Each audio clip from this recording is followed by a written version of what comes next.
Come with me to Lagos, Nigeria for the first time in 28 years. I was born here, but I have not been back until now, and this time I'm here with my parents and my husband.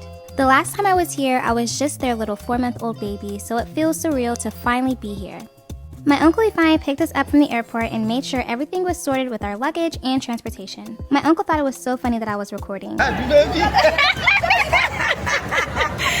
I've been wanting to come to Nigeria for a while now, since the 5th grade, and to finally be here with the people I love most truly makes my heart smile. I'm so excited and I'm really looking forward to this trip. We drove from mainland to Lekki, where my uncle lives. His house was so beautiful. Everyone was in great spirits, energetic and excited, full of great vibes. After a long 12-hour flight, we were so thankful to have arrived safely. My Auntie Ola made fresh white pepper soup with snail and a lot of crayfish. It was delicious. We even had bole, which is grilled plantain and peanuts to top it all off. Later, we checked into our hotel at Lagos Continental. The Christmas tree was so beautiful. The entire lobby was clean and beautifully designed. I love the wood finishes, the tile, and the ambient lighting. It gave the space such a luxurious vibe.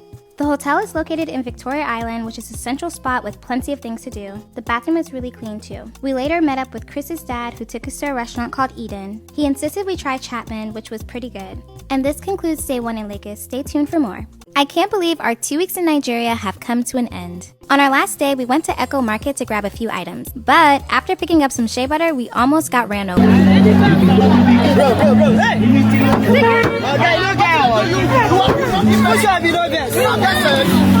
Thankfully, everyone was okay. I was also on the hunt for some dresses, something casual for running errands or quick outings. I later found this beautiful dress, and the vendor even amended it for me on the spot. It was definitely giving Pastor Mrs. I wore it to church once I got back home. After the market, I linked up with my parents to get some suya. They ordered a lot so we can bring some back home. And I got to try ram suya for the first time. Later, we met up with our cousins Debbie, Gift, Anthony, and Olu. Our first stop for the night was Kingfisher. My cousin invited her friends, and Chris's older sister Dami joined too. This fish was spicy and tasty.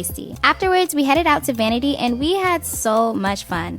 I'm usually not the one for nightlife, but I'm so glad I stepped out. I mean, how could I not participate in Dirty December at least once? Music was perfect, the vibes were unmatched, and we danced and laughed all night. This was actually our first time meeting our family in person, but it felt like we've known each other for years. So shout out to our family for making sure our last night in Lagos was memorable. This trip to Nigeria was everything I hoped for and more. I'm so grateful I got to experience it for the first time with my parents and my husband. Until next time, bye Nigeria. Is this the Nigeria some few gullible people sit down on the internet to bash? So this lady here said she was 4 months old the last time she was in Nigeria.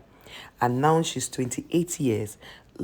That's for 28 full years, she has not been to Nigeria. Coming to Nigeria, she never had anything bad to say about Nigeria. Then, somebody who had just left Nigeria to Ghana, or maybe left Nigeria to South Africa, or maybe left Nigeria to Kenya, or what, maybe just left Nigeria within Africa, will open their mouth and talk bad about Nigeria. I don't blame some of you. Some of you do not, even while in Nigeria, you never lived in good places. Even while in Nigeria, you never enjoyed life. Even while in Nigeria, you never had any good experience with your own family. So I'm not expecting you to now have good experience about your country. The truth about Nigeria is the more you talk bad about the country will not be good to you. Nigeria is not the problem. I keep telling people this thing. We should hold our leaders accountable. Nigeria as a country is not the problem. It's the leaders that are the problem. The leadership that does not think that Nigerians deserve better are the problem.